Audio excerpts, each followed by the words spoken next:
All right, welcome once again. We are on the Unit 2B review, and we are starting with Activity 10. It has Magneto's logo on it. I think some people still have a Flash logo on theirs, depending on when that was updated or when it was put on Google Classroom, but mine has a Magneto logo. And all right, so it's all about direct variation and inverse functions. So I know my kids, we did not cover inverse functions.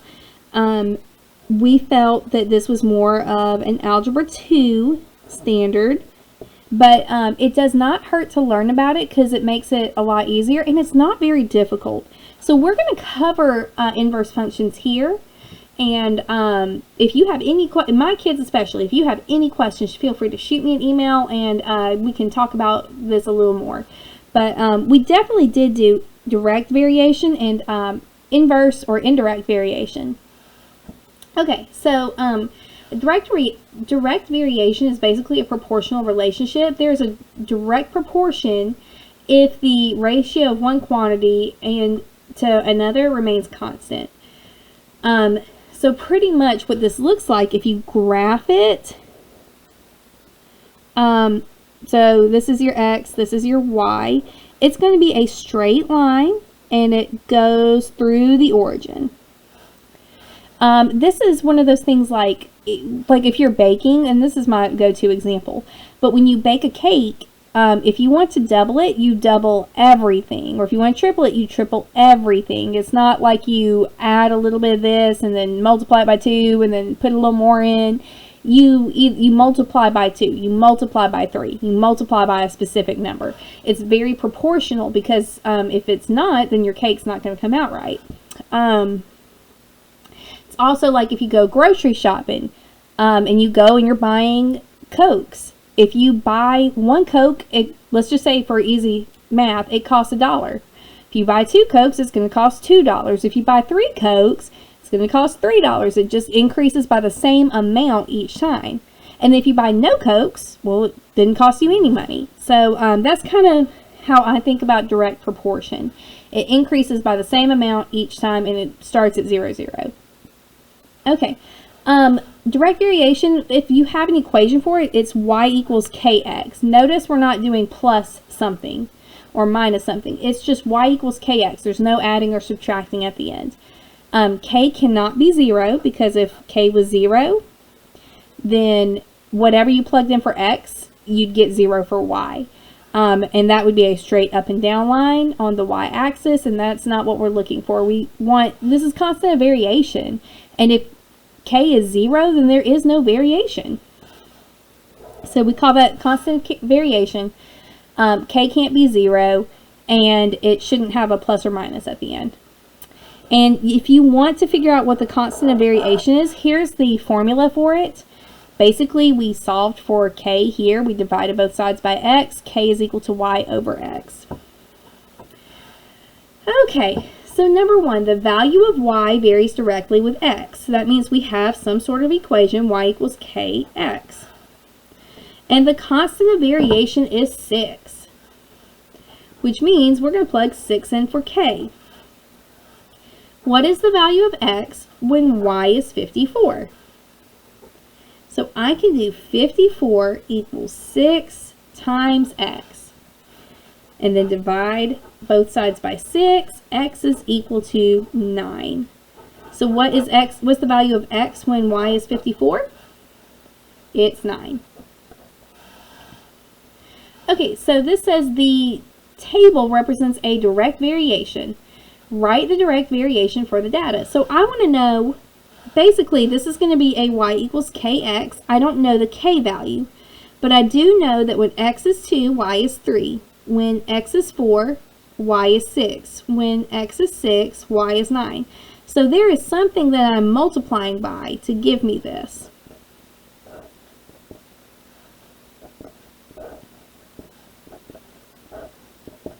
So we need to figure out what I am multiplying by. So what we're going to do is we're going to pick one of these points, and just because they're the littlest, let's do 2 and 3. We'll use our formula, k equals y over x. So y is 3, x is 2. So our k value is 3/2. So my direct variation equation would be y equals 3/2 x. Okay.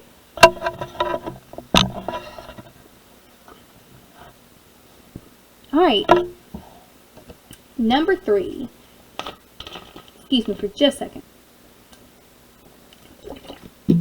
Ooh. Had to get some water. I've been talking a lot. This is video number 2 for the night. Okay. Dan bought 3 bags of potting soil and spent $3.75. Does this situation represent a direct variation? If not, explain why not. If so, explain why and identify the constant of variation. So, again, when we buy something, now this is excluding coupons or any store deals, but if you just go to the store and you buy 3 of something, that is a direct variation. It's 3 times that cost. So let's just double check. Let's make sure that we can divide that evenly by 3. And when I say evenly, I mean like it's not coming out weird. And, well, I mean, okay, that makes no sense. We can divide this by 3. So 3.75 divided by 3 should be $1.25.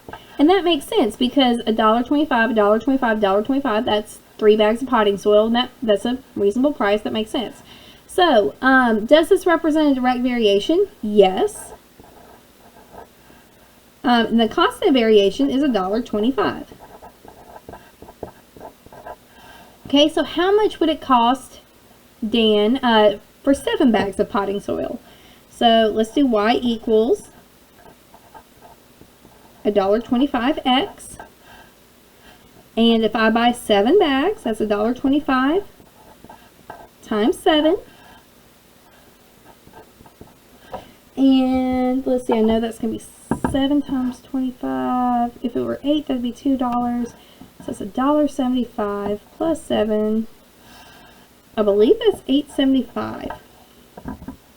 I'm going to double check that though, because I'm starting not to trust myself. Yay, I did that right, and that was in my head.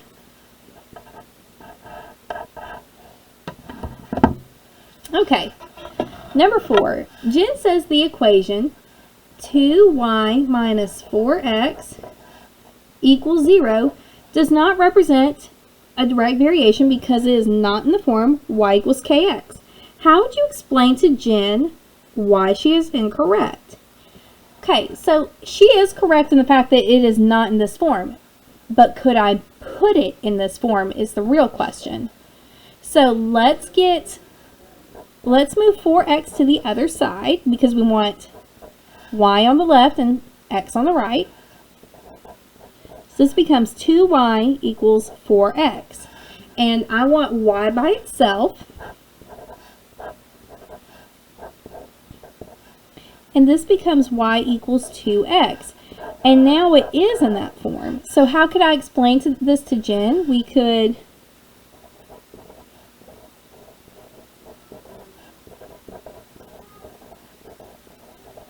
show her that the equation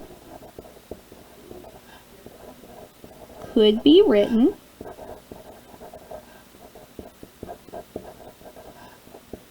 in y equals kx form.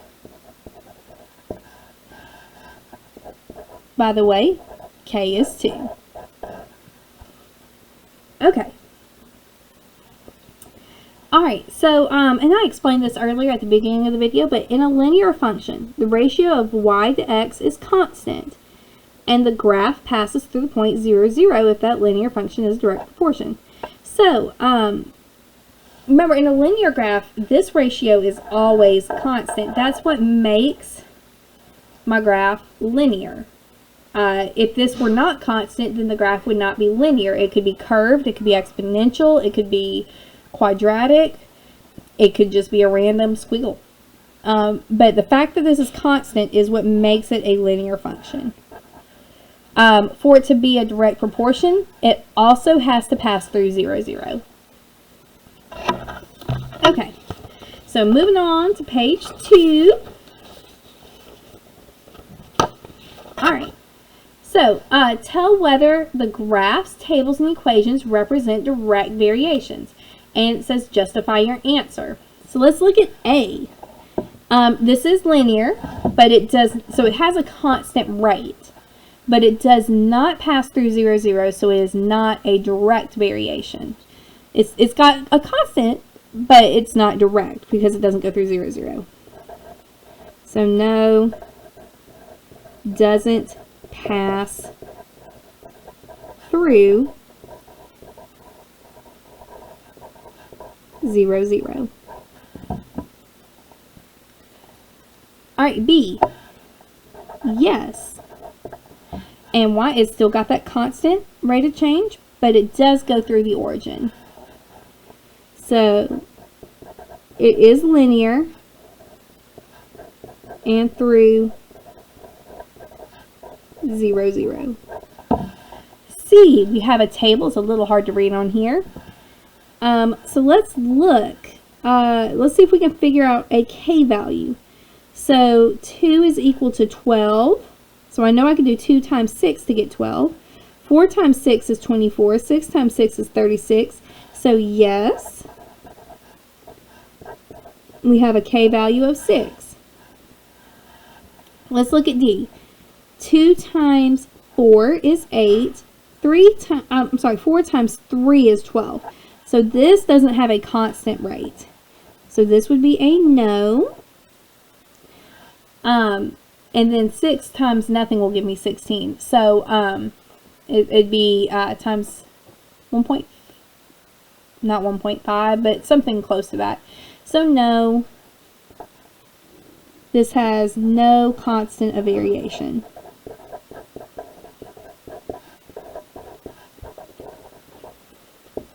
Okay, E. It's just an equation, y equals 20x. So this is a direct variation. There's nothing being added. It's in y equals kx form.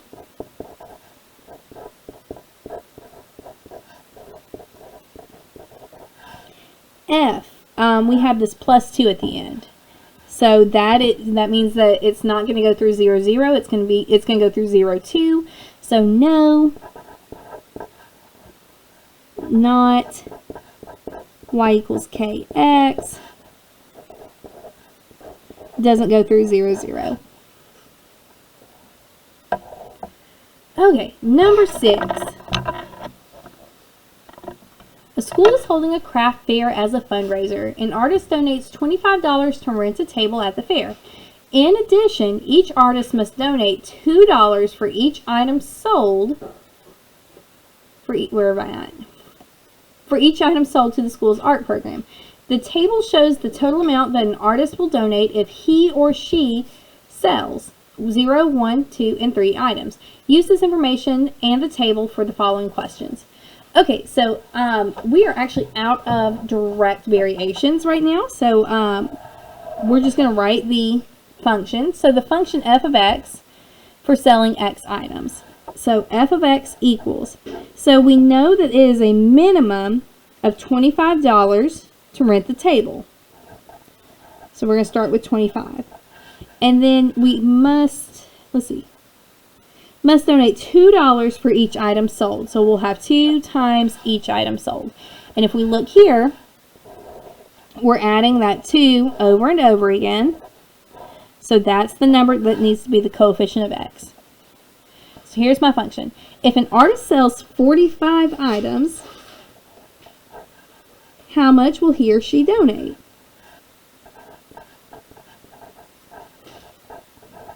Okay, so let's go ahead and start. 2 times 45 is 90. So I have 25 plus 90. That would be $115. Again, did that in my head? Yes, that would be correct, though. I'm not going to double check that with the calculator. That's right. Okay. So, there we go. That was just writing a function and using it to evaluate.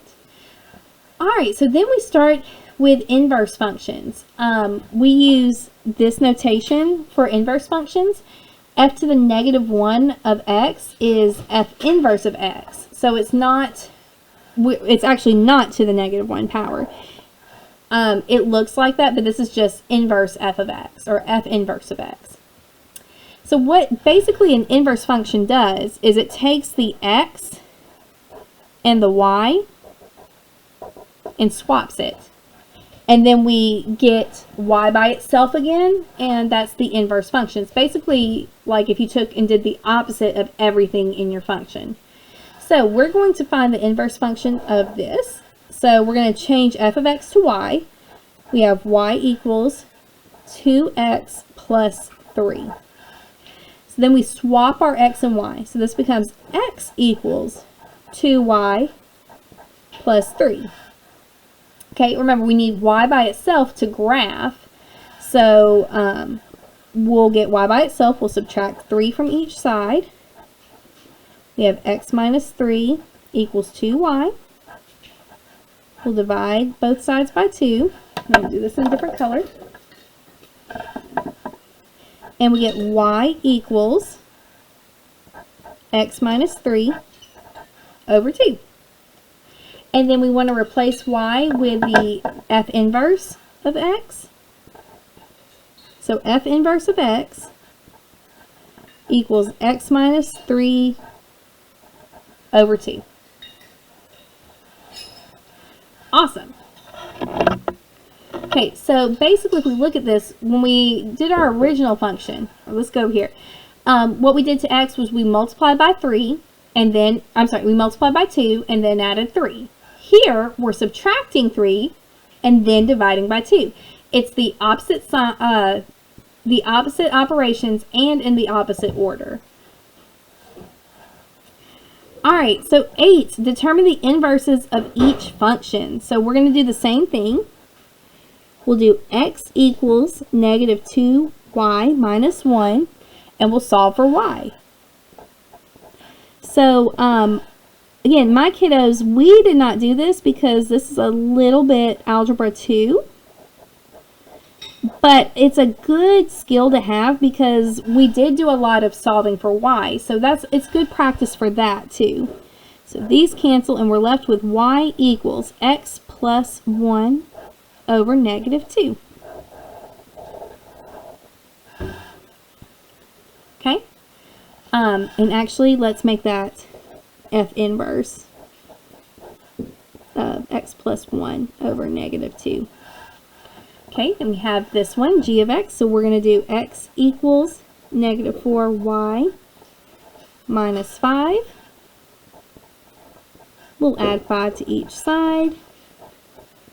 X plus 5 equals negative 4y. Divide both sides by negative 4. And y equals, or we'll do g inverse equals x plus 5 over negative 4. Okay? H of x and j of x are a little fun. They have fractions. So again, x equals 2/3 y plus 2. We'll subtract 2. X minus 2 equals 2/3 y. And remember, when we want to cancel fractions, we multiply by the reciprocal.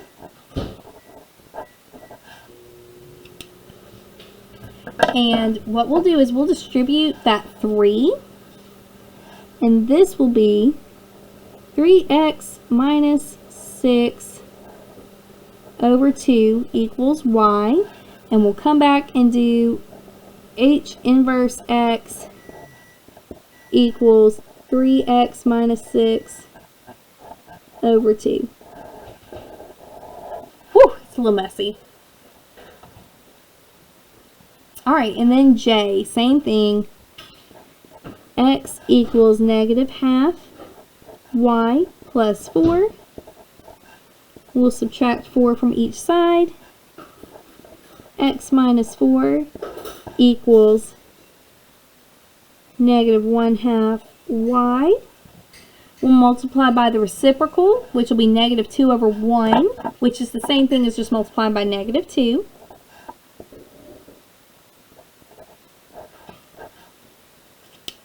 Okay. And this is going to cancel, and this will be negative 2x plus 8 equals y. So we'll come back, we'll swap it out with j. J inverse x equals, I ran out of room, sorry guys. I'm running into my mouse. Negative 2x plus 8. Okay. Alright, and there you have it. That is Activity 10 review. Stay tuned for another video. This is so that was Activity 10, and y'all stay healthy, stay safe, wash your hands, keep 6 feet apart, and y'all have a good time. Good day. Bye.